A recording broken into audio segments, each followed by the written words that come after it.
Okay, players, traders, haters, apes, retail investors, right? Everybody, all my people out there, how y'all doing? Welcome back for another freaking video. It's your boy D, right? And this is D's Daily DD for due diligence, right? Where we do our due diligence when we invest in stocks and companies and right, businesses that are on the stock market and are publicly traded. All right, and we talk about stock market news, business strategies, investments, right, motivational things, right. So yeah, guys, welcome back. Y'all already know what time it is. So remember, I'm not a financial advisor though, not a certified financial planner, nothing like that, right? I'm just a guy on YouTube who gives you my thoughts and opinions on what's going on in the market. And I love talking about stocks, all right, guys? So that's why I'm here. All right, cool. So today, I want to talk about AMC, Gamestop, and then Lucid too. I feel like I haven't talked about Lucid in a while, and I actually found some really cool information that I think you're gonna want to know for the future growth of the company, right? So I brought that to y'all today. And so yeah, I'm just excited. I know AMC was kind of mellow today, right? Nothing crazy happened, but it was what I was expecting. Pretty much right. Yesterday, I was saying that the CPI information was really going to determine a lot today. But the potential for a run, the potential for the squeeze, of course, the short squeeze play is right there, right? Nothing has changed with that. High short interest. The shorts owe a lot of shares, right? That they need to buy back and pay back.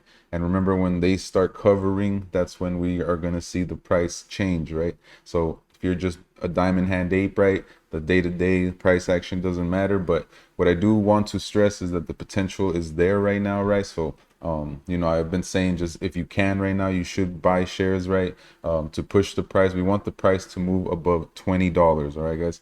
And I'm going to show you why. It has to do a lot with the options chain, right? With the calls and the puts and the levels where we could potentially see a huge breakout, right? So in my opinion, after $20, we would see a huge run, a huge breakout, maybe the beginning of the squeeze, right? We don't know, but that $20 level is key, all right? So the past, couple weeks, I have been buying, adding shares to my position, not a lot here and there, right? When I can, but I'm really happy with my position right now because this thing looks like it's still ready to take off. All right. And we're just waiting on a catalyst, right? We're waiting on things like from Adam Aaron, right? He says he's going to do something, he's going to pounce August 4th or whatever. So yeah, GameStop had a nice day though today. I'm going to explain to you why it kind of broke out, in my opinion. And I believe the distribution date for the dividend is coming up on the 18th as well, right? So we're wondering and we're looking to see if shorts are going to cover, at least cover something, before that date. Because that's when they're going to start initiating the splits and they're going to start, I think everything will be done by the 23rd or something like that. That's what I believe. So we're looking forward to that. And then Lucid, what I do want to announce, right, is that they are already talking about the SUV. So they had their sedan, right, and now they're also talking about the SUV, and kind of like there's some pictures I want to show you, kind of what it might look like, right, and their ideas with it, I guess. So yeah, that's what I want to talk about today. So let's jump into the information. Shout out to all the subscribers. I appreciate y'all. I got a few more yesterday, all right, guys. So I do appreciate you clicking that subscribe button. All right, so let's move on. Let's start off right here. So it has to do with the CPI information, the interest rates, right? So breaking Fed swaps now show a 75% of a 100 BPS rate hike by the Fed in July. So this month, guys, right? Because of the CPI information over here, right? So the number I believe was 9.1 in June, even more than expected as consumer pressures intensify. The consumer price index increased 9.1 from a year ago in June, above the 8.8 Dow Jones estimate. Excluding food and energy, core CPI rose 5.9% compared to the 5.7 estimate. So did come in higher than expected, right? So I was almost thinking the market was gonna, take it pretty bad, but it was actually pretty, it might have already kind of been priced in. It's just kind of traded sideways right today. So cost surge for gasoline, groceries, rent, and dental care, right? I know you guys know that. I know you guys feel it. I do.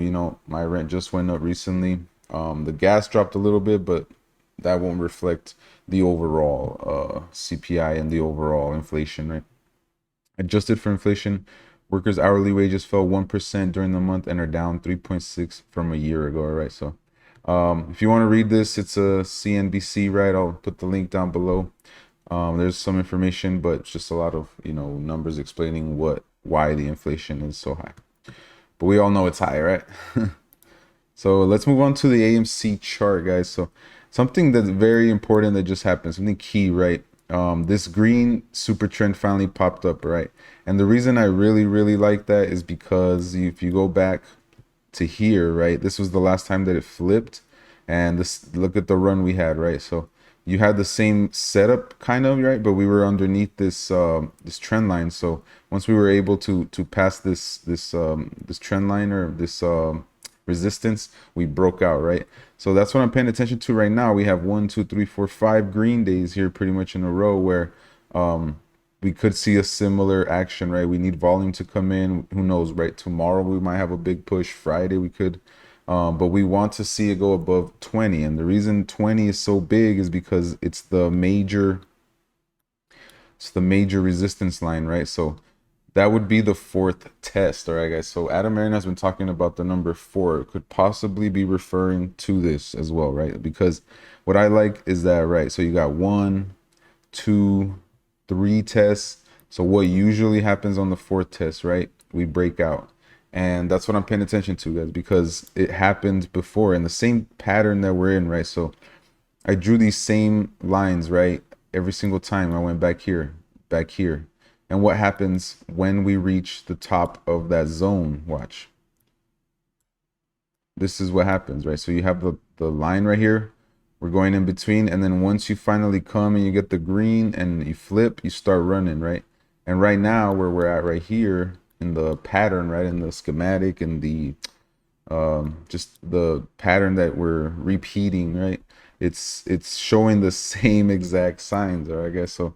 Check this out. I mean, this is important, right? So you see, you got the green, and now if we can make our way back up here, I don't know if it's gonna be tomorrow or Friday or this coming week, but once we make our way back up and we test this and we break out, I expect to see a major breakout. It's a technical breakout, right? So not only that, I'm gonna get rid of the super trend, but today's the first day that I got that green, right? Well, I got it yesterday, but today's the confirmation where it's holding, right? Because this is the daily chart, right? So check out the EMAs. We're right in between, right? We came up to test, and it's okay, right? The first time we got rejected, we kept testing it until we finally broke through. So the next EMA right here, we're testing it until we can break through, right? And it's the same. That's the 200, right? So that's around $19, $20. A true break would be like 24, 25, right, all the way up here. And that's why I have these lines and drawn out, right, the pattern over here, B and C. But I have confidence, guys, that this can happen very, very quick and very soon, right? Of course, I expect to see some kind of, rejection here. I don't think we're just going to clear it. But I expect to at least come up to this range next, all right? So 18 to 19, $20, right? Today was just kind of like that day where it's kind of, iffy. And everything else is set up strong. The MACD, the RSI, it's all fine. So the SPY, right, this is the 2-minute chart zoomed in. It didn't really do much, just traded sideways, and it had a bit of a sell-off at the end, all right? So nothing really crazy. I mean, this drop was pretty major, but it caught back up, and it ended up just trading sideways, all right, guys? So a lot of these times it's just fake outs, right? That was right before the CPI news was going to come out, right? So I'm sure that affected it, and that's what happened there.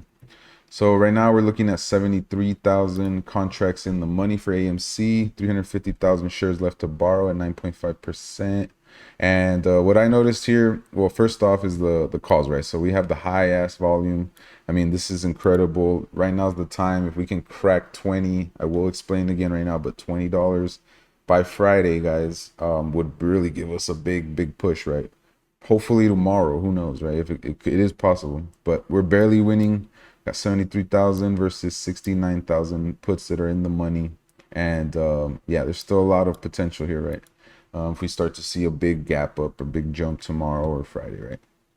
And the one thing I want to point out here is the 36% short percentage. That's incredibly low, right, for yesterday. So they're normally shorting a 60%, 50%, and that was actually really low yesterday, 36%.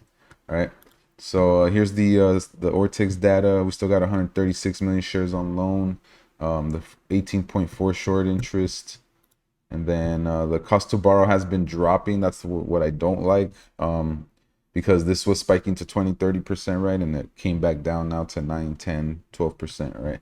So we'll have to keep an eye on that. And then let's go to the options chain. So this is why I'm saying $20, right? So we closed at 15.15, but the make it or break it point for me, guys, like it would definitely get some momentum because there's 53,000 calls right here, right, at $20. If these go in the money, it'll just help propel it, right? Because if they do not have these, the market makers, if they have not bought shares to cover these guys, right, where they have to go into the market and buy, they would have to go and do that. And in my opinion, it would start, pushing more and more and more up, because then we go down to the puts, right, on AMC, and $20, there's 31,000. If these were to get out of the money, that would definitely help us, right? It's like a big wall, like a big barrier right here, 31,000, right? And then after that, it's just like not really nothing compared to what you got going on over here, right? Just to add 175 or $145 strike, you have 175,000 calls open interest right now. That represents 17.5 million shares if you were to multiply this times 100, right? So that would be crazy if that stuff went in the money. Like that would definitely be a guaranteed gamma squeeze, maybe a guaranteed short squeeze, right? So the amount of shares they would have to cover would be insane, and we all know there's no shares left, all right? So what shares would they cover with? All right, so moving on to GameStop. This is the reason why it popped up like that, right? Because this is the 200 EMA, right? So it crossed it. Yesterday it tested it, right? And it came back, but then it found support and it just took off, right? So right now we're looking at, what is it at, 141? It closed at 141. So it's still following this uptrend, right? This is GME. Once it broke out of this, the triangle that it was in right here, it broke out, right? Started trading sideways, and now it's trying to make its way back up. Again, now this would represent, right, if it starts to make a move like it did here, it's because it's repeating, the algorithm is repeating what it's done in the past, right?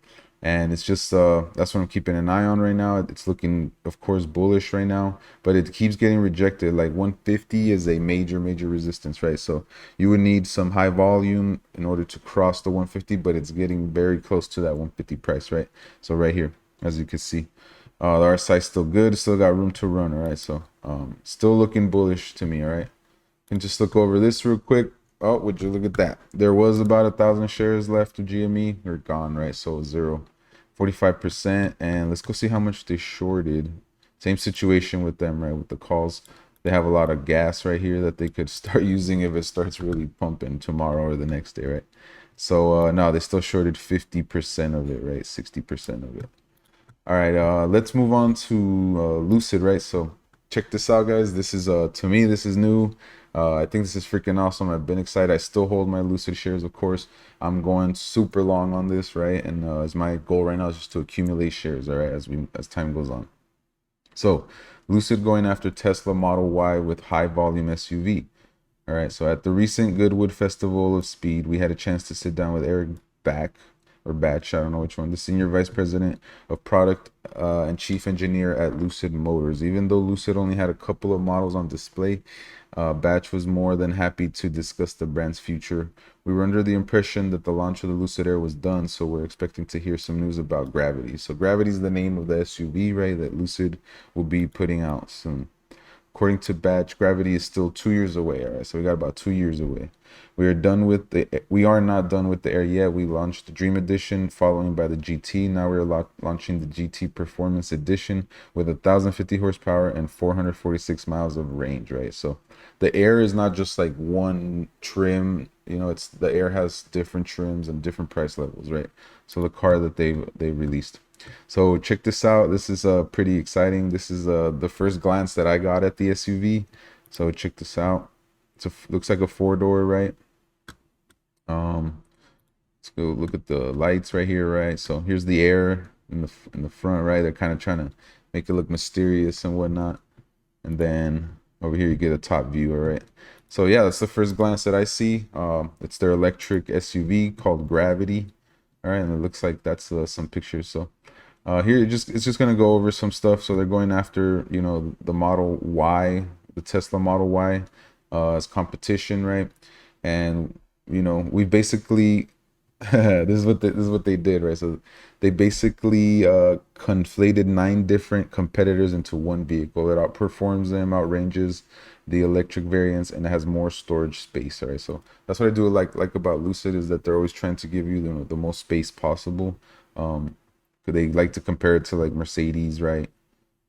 Because it offers the same interior space as the S Class, and that goes for just about every German brand out there. All right, so here's some pictures of the Air, right? I think it's the one they're talking about with the 1,000 horsepower.